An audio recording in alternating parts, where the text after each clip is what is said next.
All right, last night you guys had a problem of the day. Raise your hand if you thought the problem of the day was easy. Most of these mechanisms aren't too bad, right? So let's go through and try to take a look at this one. I told you guys it was an Sn2 mechanism, which means it happens all at once. It's a concerted reaction. And in this case, we've got a new leaving group that has the sulfur attached to it. And we've got this SCH3 with the negative charge. What's the sodium doing? It's spectating. Sodium does nothing. It's just hanging out. We've got this dipole here. So where's our electrophile? What atom is electrophilic? Yeah, the carbon with the partial positive right next to this oxygen, right? That's our electrophilic center. So our nucleophile is going to come over, attack this electrophile. We're doing that backside attack. And then we're going to break this bond and have it go over onto that oxygen. And voila, we get to our products. Pretty straightforward. Let's do the same thing with the second one.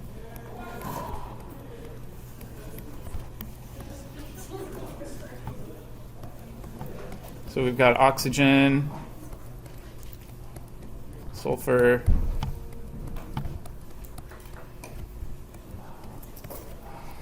and we've got this nucleophile over here. All right, let's think about this electrophile. Is that dipole that we saw in the first one going to be the same strength? No. Is it going to be stronger or weaker? First one's weaker. The second one's stronger. So if we draw this, we can draw this with a really big dipole. And why is this a much bigger dipole? The inductive effect. This CF3 group, even though it's a couple bonds away, has fluorines on it. Those fluorines are very greedy. They pull that electron density through multiple sigma bonds and polarize that bond. So now this sulfur can come attack this very good electrophile and kick off our leaving group, and we get to our product. All right, part B is where the trickiness happened. Question was, which reaction do you expect to happen at the faster rate? All right, let's take a look at what's going on here, and I'm going to scroll off the page. All right, so let's say we've got our energy axis here, we've got a reaction down here.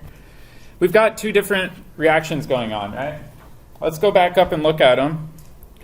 The top one I'm going to label as the CH3 reaction.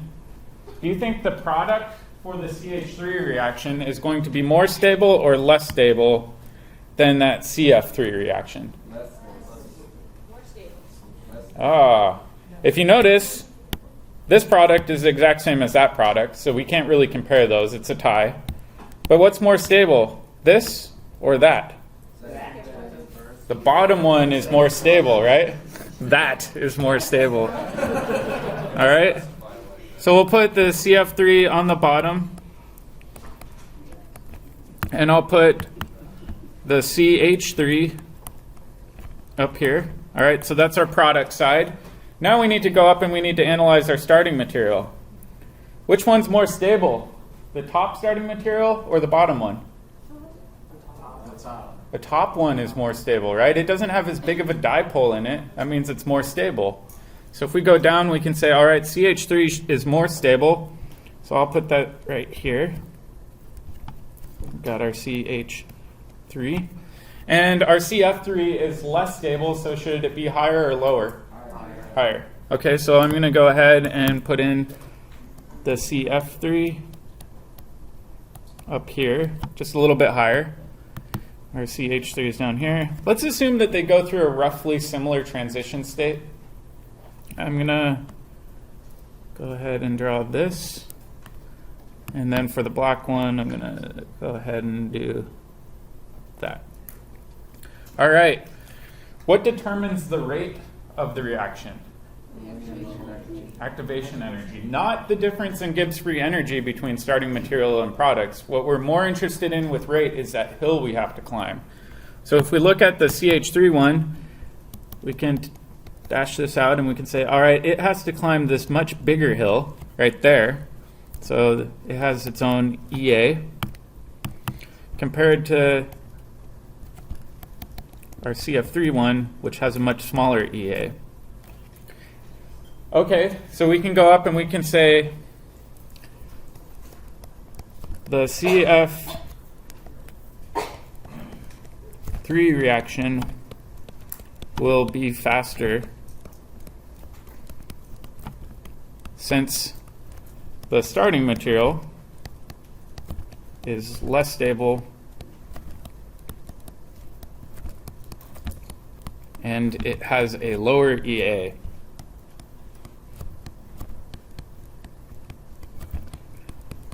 All right, this wasn't a question I asked, but let's go back and address it. Which one's more spontaneous?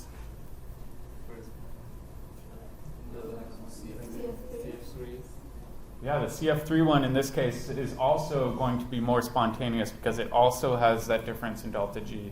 It doesn't always match up that way, but occasionally it does. Remember, though, that rate, we're looking at activation energy. We're not looking at stability of our final products. That's something that hoses a lot of people up when they're talking about substitution reactions.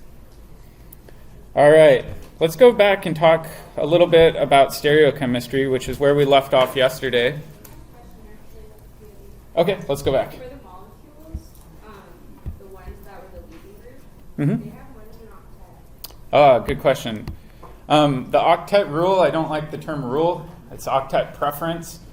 Anytime you get below that second row, the rules don't tend to apply very strictly. There's still that preference, but it's not a strictly enforced rule. The reality is with these bonds, they're not true double or single bonds. They're kind of in between. And so they still follow an octet, but we represent it as having more than an octet. That's a good question. Okay, so let's go back to stereochemistry. Yesterday we said if we have an SN1 reaction, the first thing that happens is our leaving group falls off, and we form a carbocation. And then our nucleophile can attack the carbocation from either face of that p orbital. But one thing I did want to point out was, you notice how our iodine fell off? And the iodine fell off of one face, so the iodide is still going to be floating around in solution off of the face it fell off of. Which product do you think is going to be more favorable, the top side attack or the bottom side attack?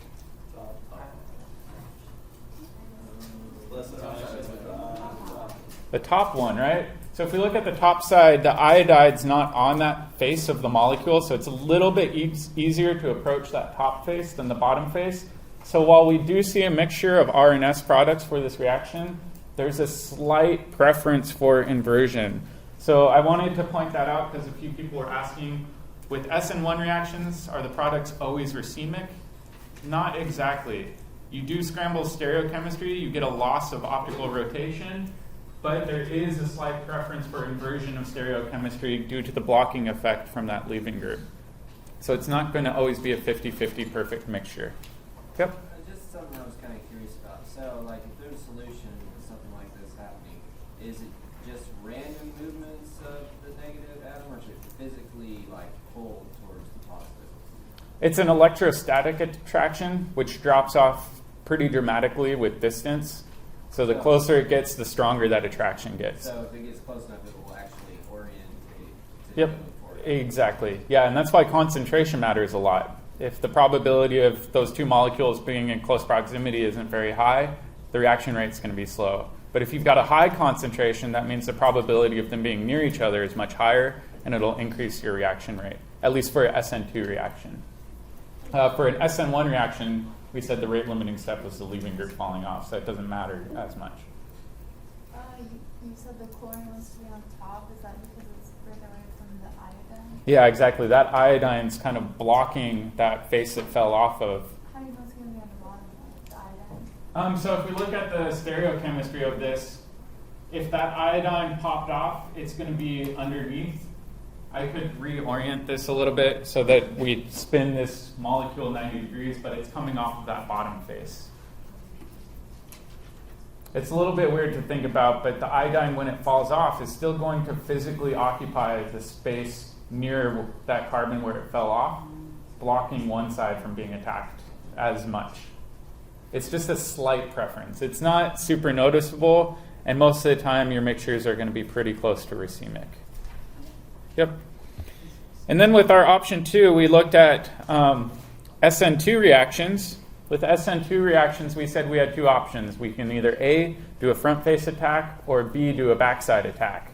The front face attack we said wasn't likely because that puts two partial negative charges in close proximity. The backside attack's a lot more favorable.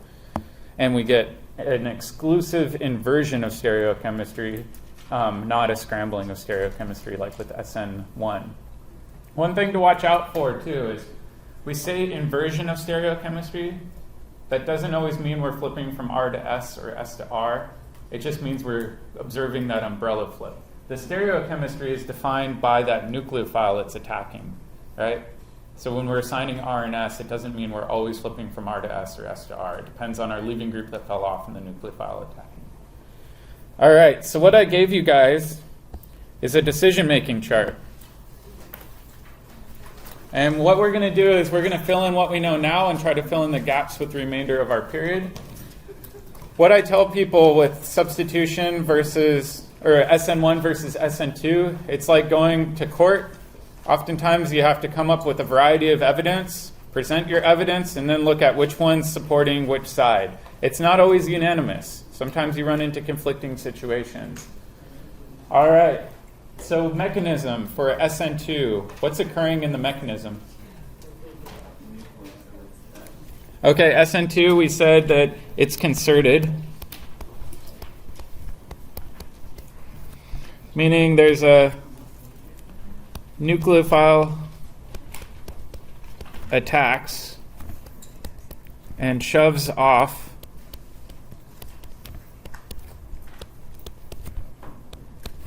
the leaving group.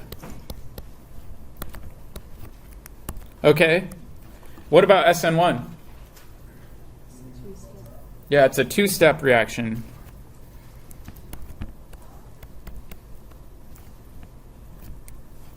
Or let's even rewrite this as just saying stepwise. What's the first step in an SN1 reaction? Yeah, so leaving group falls off. Then the nucleophile attacks. All right, so if we have evidence that the reaction is concerted, we know it's most likely SN2. If it's stepwise, it's most likely SN1. What about the rate? We talked about the rate yesterday. What's the rate equation for an SN2 reaction? Yeah, the concentration of our nucleophile matters and our electrophile. So this is the whole rate equation. What happens if we quadruple the concentration of our nucleophile? Yeah, the rate will be quadrupled. Same thing if we double the concentration of our electrophile. If we quadruple the electrophile concentration, the rate should also quadruple.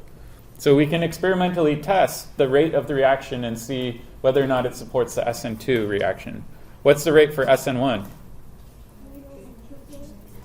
It's just the electrophile at this time, right?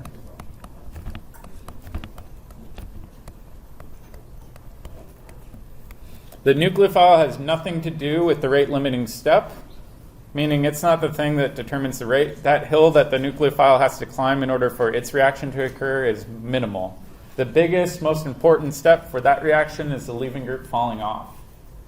All right, stereochemistry. SN2, what happens to stereochemistry? Inversion. So stereochemistry for SN2 is we get an inversion of stereochemistry. What about SN1? It's a mixed or a scrambling.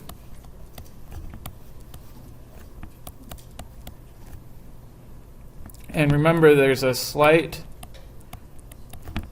preference for inversion. One thing I will say is you notice how SN2 has an inversion. SN1 we get scrambling with the slight preference of inversion, but we don't have any reactions that only give you a retention of stereochemistry. That was until last year when a group from UC Berkeley actually figured out how to chemically trick a molecule into retaining its stereochemistry.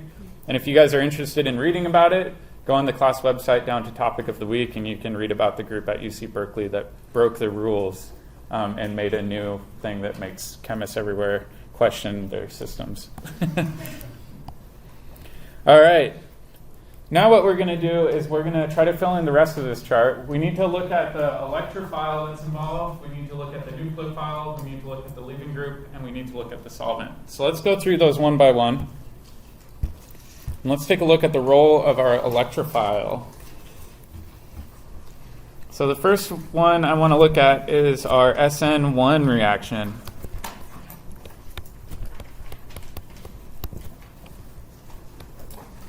And I want you to compare the following.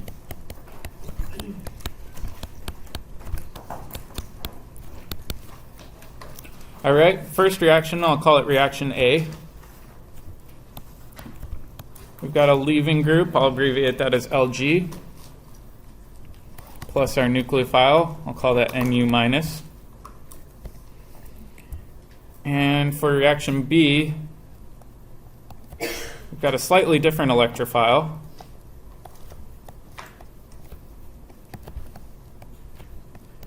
And we know this is an SN1 reaction, so what's the first step?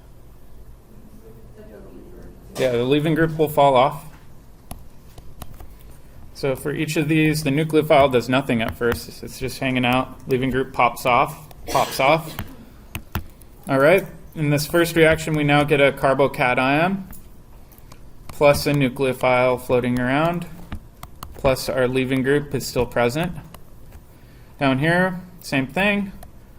We get a carbocation plus a nucleophile plus a leaving group. All right, we said the leaving group falling off is rate determining. Which reaction do you think is more favorable, the top reaction or the bottom reaction? Bottom.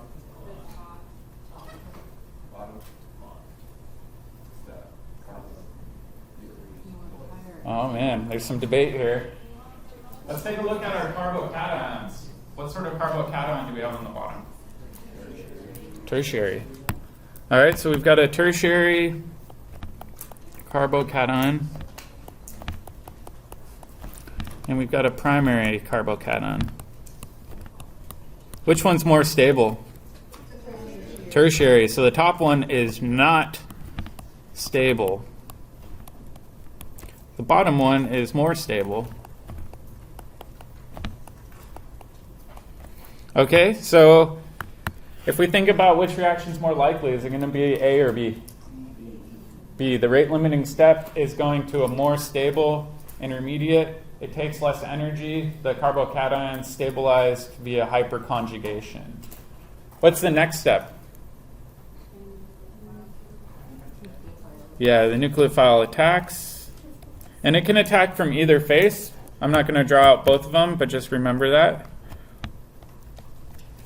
And now we end up with our nucleophile plus our leaving group.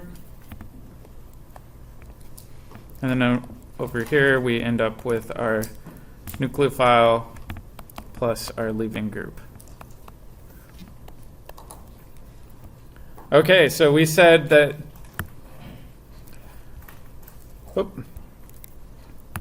sorry guys, there we go.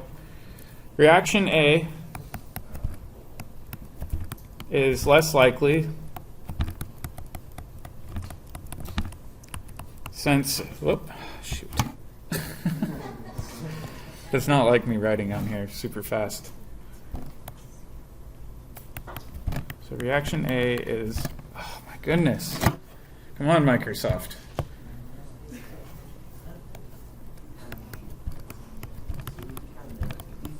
Is less likely since it goes through an unstable carbocation intermediate.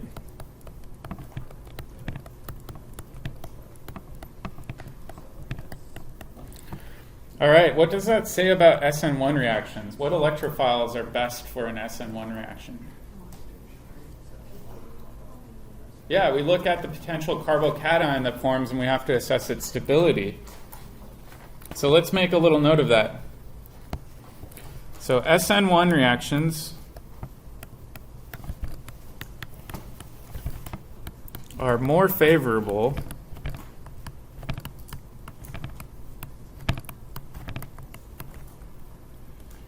if there is a stable carbocation intermediate.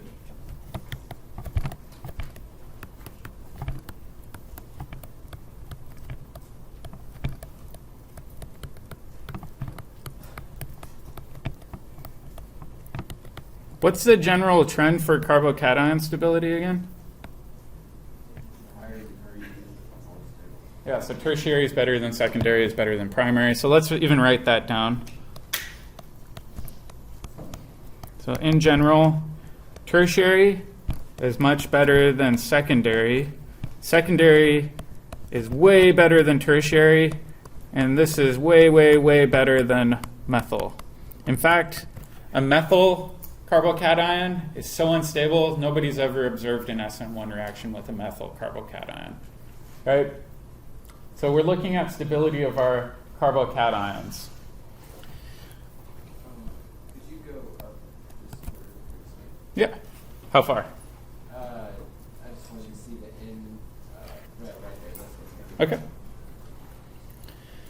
But just like with any chemistry class, I'm going to throw an exception at you, right?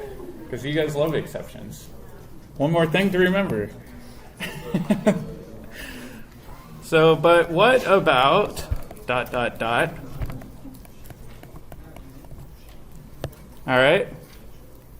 What about this carbocation?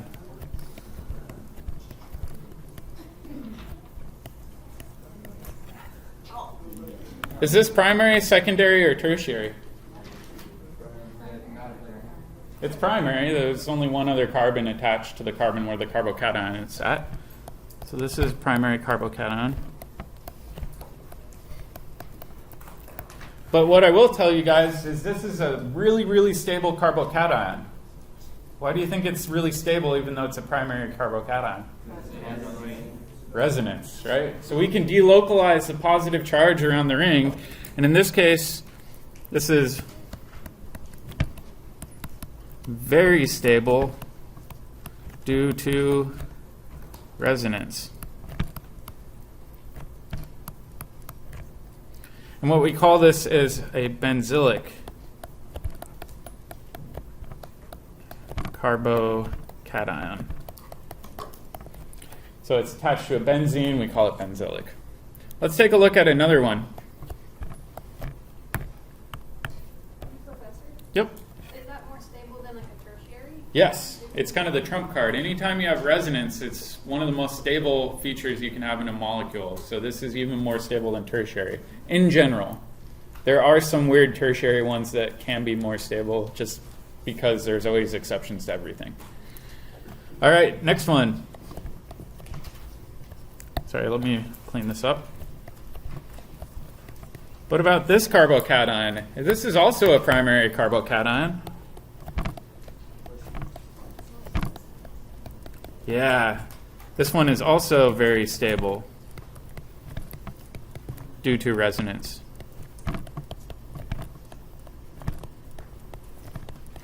And what we call this is an allylic carbocation. So anytime you see these resonance stabilized carbocations, they're kind of the trump card. They are more stable than even tertiary carbocations, even though they appear to be primary carbocations. The reason behind that is that this positive charge is shared equally with both sides of that carbon atom, meaning both sides have now a partial 1/2 positive charge instead of a full positive charge. But the benzylic would be more stable than the allylic? Is that called? The allylic, Yeah. I think the allylic is actually more stable. Okay. Because if you draw the resonance contributors, there's not a lot of partial positive in the ring. I'd have to look that up, though. My gut instinct is that the allylic's more stable. All right, now let's take a look at SN2 reactions. So we've already done SN1.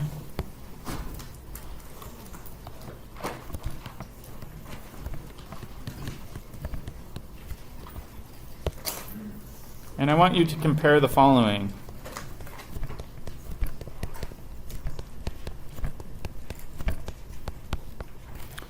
All right, let's do reaction A. And again, I'm just going to have our generic leaving group.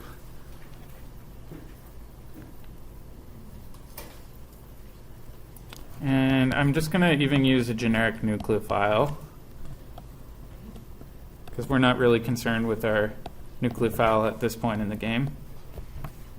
And then we've got this one right here, also with a nucleophile.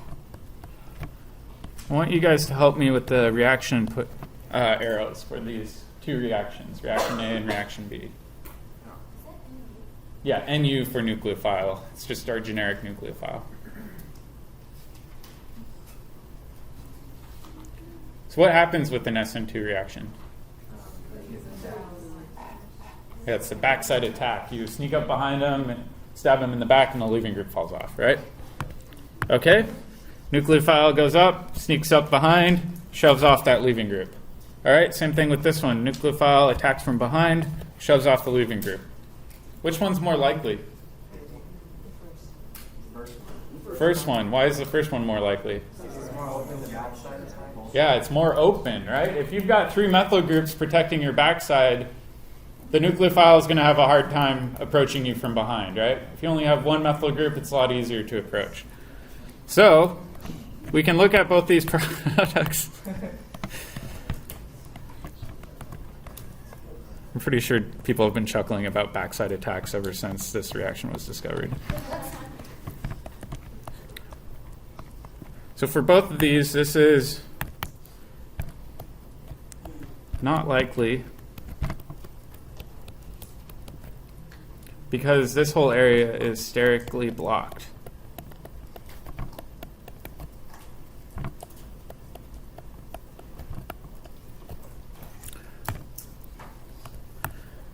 All right. So in general, what do you think is the best electrophile? Do you think it's going to be a tertiary or primary? Primary. Yeah, the less or fewer carbon groups we have attached, the better things are. So SN2 reactions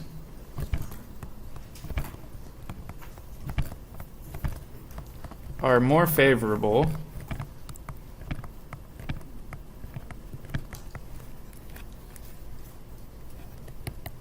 if the backside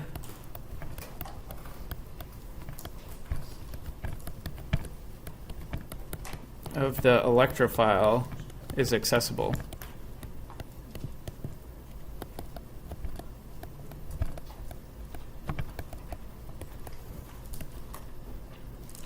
So in general, we can make a trend series.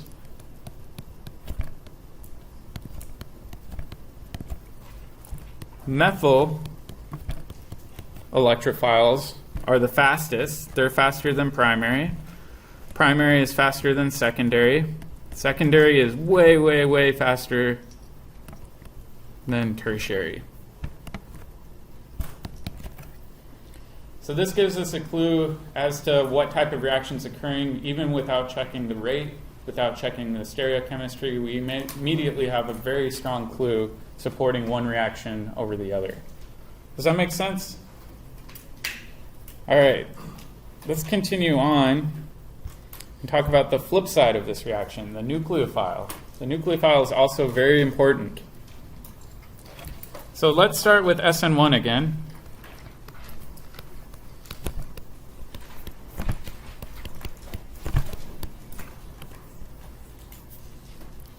And I want you to compare the following.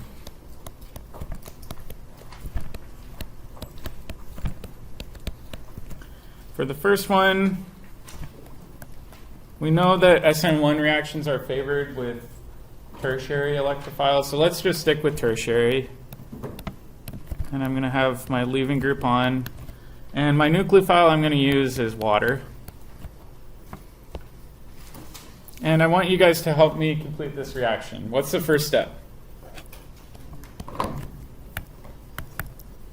Not everybody all at once. Leaving group falling off. Thank you. All right. Now we've got our carbocation plus our H2O plus our leaving group. What's the next step? Attack. So our water can attack in. And I'm just going to curve this around.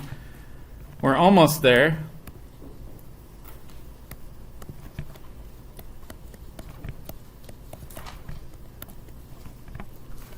We've got our leaving group around still. Let's assume we've got excess water. What do you think this excess water will do? Yeah, we can deprotonate this hydronium type intermediate, and we can say, all right, if this happens, we also want to include one last step of a proton transfer.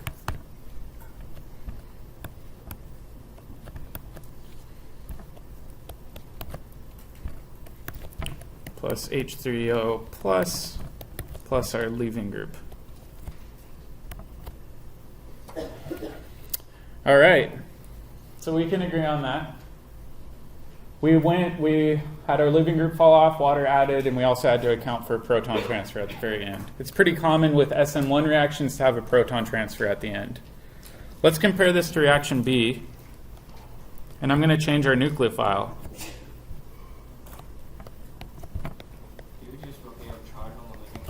Oh, yes. Thank you. So this time we're going to use hydrogen sulfide. And what's the first step? Leaving group falling off. So looks super similar. Let's quickly fill this all in.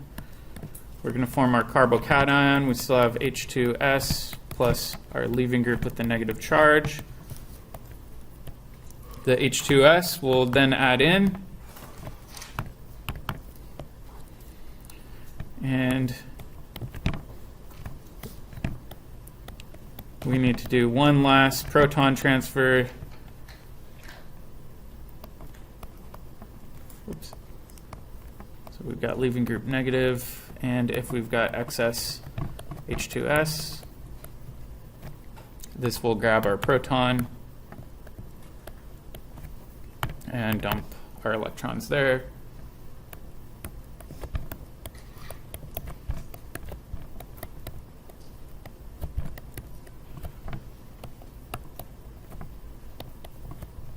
All right, so the reactions look super similar. We've got the same sorts of electrophiles. The only thing we've changed is in the top one I used water, and in the bottom one I use hydrogen sulfide. What do you think will be the better nucleophile, water or hydrogen sulfide? Okay, I heard a lot of people say hydrogen sulfide. Why do you guys say hydrogen sulfide will be the better nucleophile?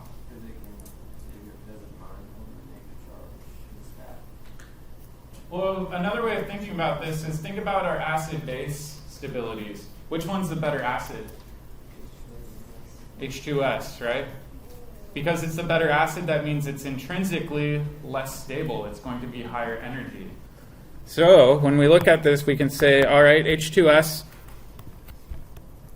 is less stable and therefore more nucleophilic.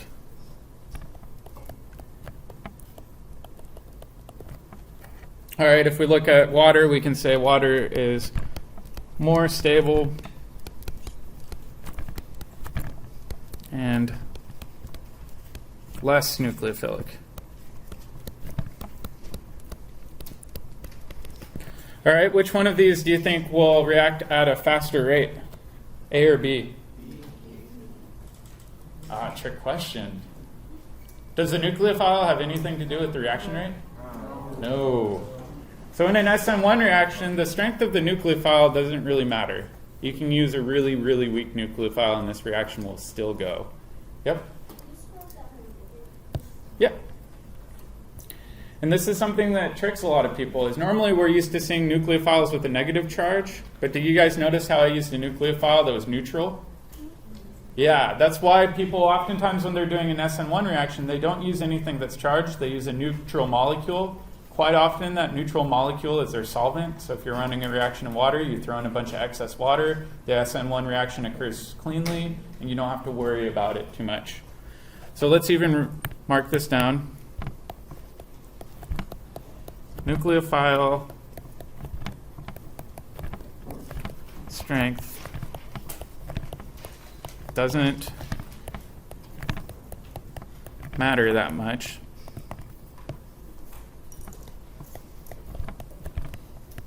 for an SN1 reaction.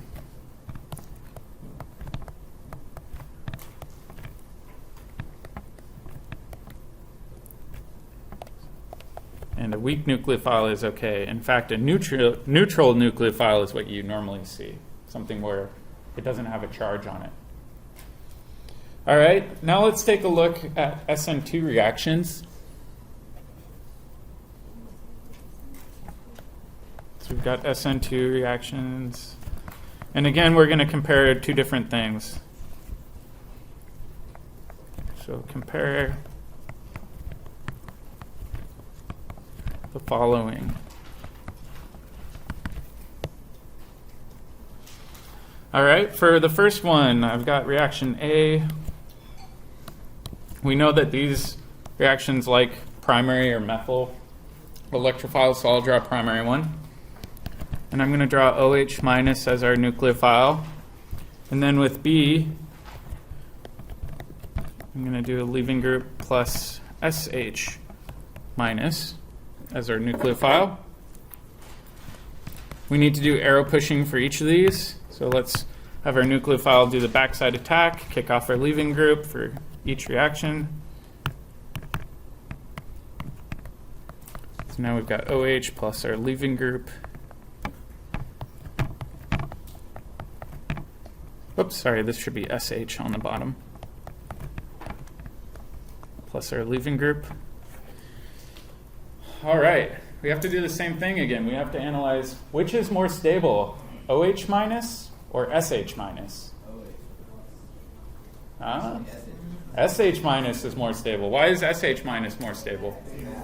It's bigger, right? So using the conjugate base rules this time, we can say that SH minus is more stable than OH minus, which is less stable.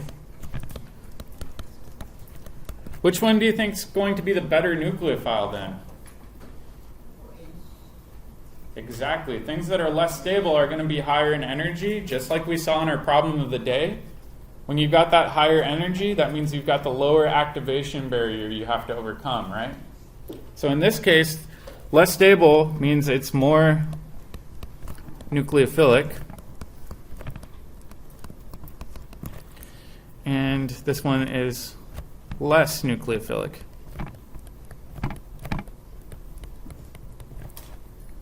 So let's make a note of this. When we're picking a nucleophile for an SN2 reaction, we want to choose a relatively unstable nucleophile. We don't want a stable nucleophile.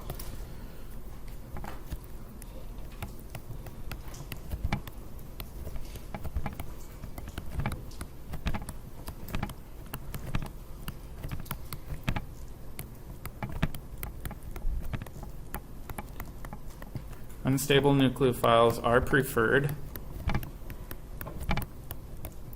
since the reaction will have a smaller activation energy, or EA, right? So the rate will be more favorable for an SN2 reaction, assuming you're starting with a less stable starting material. All right, I've got another thing that we've got to consider, though. So let's consider another one. Let's consider reaction A. And again, I'm just going to use our generic electrophile.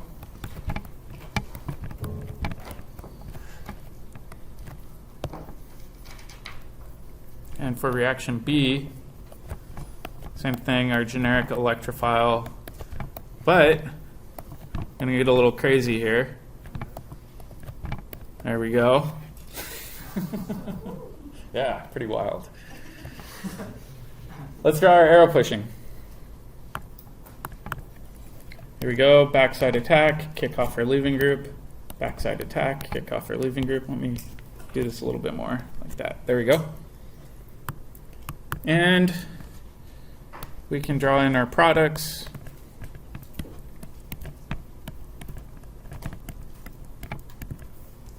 Plus our leaving groups. What new functional group have we just made? Not a ketone, it's an oxygen between two carbons. An ether. So this is a common reaction that we're actually going to cover in third term, but you guys are getting a sneak preview. This is called the Williamson ether synthesis. It's pretty straightforward. It's just an SN2 reaction. Nothing fancy, but somebody got their name behind it.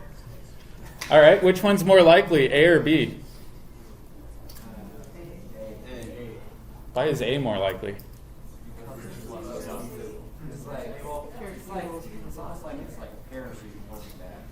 It's like a parachute holding it back. I like that description.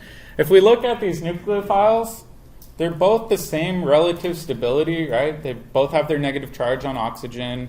They both have the same rough inductive features. There's really not a big difference in the stability of the oxygen on there. But what is different is how big one is compared to the other. So if we look at the bottom one, we can say that this is bulky,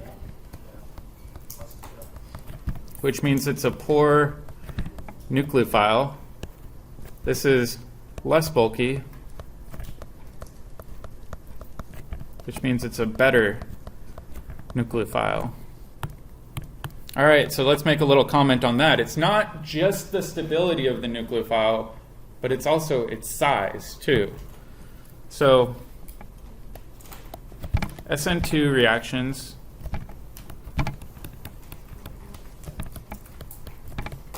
prefer nucleophiles. What's that? What stuff? Prefer more stuff? Yeah. Okay. Prefer nucleophiles without a bunch of stuff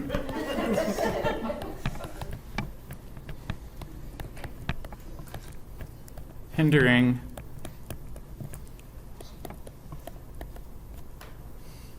the nucleophilic attack.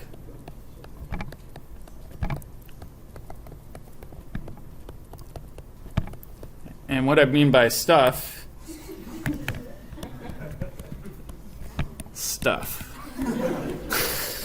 All right, now that we've cleared that up, we have to be really careful with our choice of our nucleophiles, because if you notice too, these aren't just nucleophiles. What could this maybe act as? A base, right? It could do acid-base chemistry. Oftentimes, strong nucleophiles are strong bases. But in this case, if we look at our bottom one is a good base, but not a good nucleophile. So we gain some tools in order to choose what sort of reactivity we want. Do we want it to be an acid-base reaction, or do we want it to be a substitution reaction? If we want it to be an acid-base reaction, oftentimes we use really, really bulky groups. That way it can't do substitution reactions. And if we want substitution reactions, we want something without a bunch of stuff dangling off of it. All right. Move down a little bit. Just to be clear, the two nucleophiles there would be the same strength of base, right? They'd be roughly the same strength of base, but one is a good nucleophile, the other one's not. Acid-base chemistry is always the fastest, but the nucleophile ability varies based on the bulkiness of your base. And we're going to cover that in quite a bit more detail. Let's go back to our sheet, though, and fill in the gaps that we just covered. All right. SN2 reactions. What do we care about with the electrophile? Well, for SN2, we're thinking, yeah. So sterics influence the rates, right? Or the bulkiness of stuff.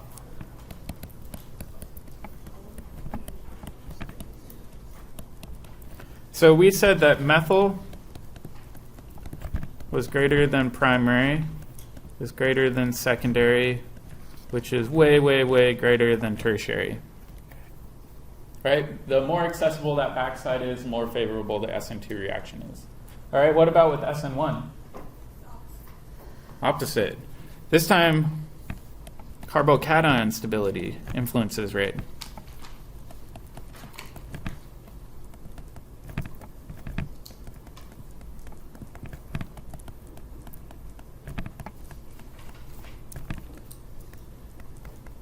So we said that tertiary is better than secondary, which is way, way greater than primary, which is way, way, way, way, way better than methyl. You practically don't observe methyl at all. All right, let's go down and fill in the nucleophile portion. With an SN2 reaction, does the nucleophile matter a lot? For SN2? Yeah, with SN2 it does matter. With SN1 it doesn't. So our nucleophile, we said we want a strong,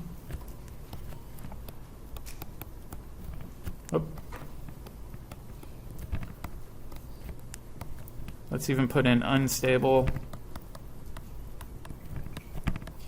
Nu that isn't bulky. All right? And for our SN1 reaction, we said that weak nucleophile is okay.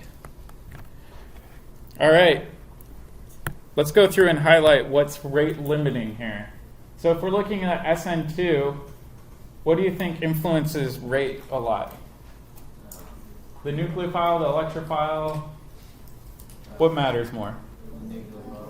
The nucleophile attack is rate limiting. So let's even highlight that, and you guys can circle it if you don't have a highlighter. And then what's rate limiting for an SN1 reaction? Yeah, the stability of our carbocation matters a lot. So that's like, it happens at the rate that the leaving group just falls off. Exactly. Okay. So when we're looking at these, the main difference between an SN1 and SN2 reaction is an SN2 reaction, the nucleophile matters a lot. In an SN1 reaction, the electrophile matters a lot. It's not that the other things don't matter, but they matter to a lesser degree, right? All right, I think we're going to cut off there. When we come back on Monday, we'll have our quiz, and then we'll talk about our leaving groups and our solvent choices. So over the weekend, I really recommend working through sapling a lot on the substitution chapter. Our quiz will cover anything since the last quiz that we've covered in lecture.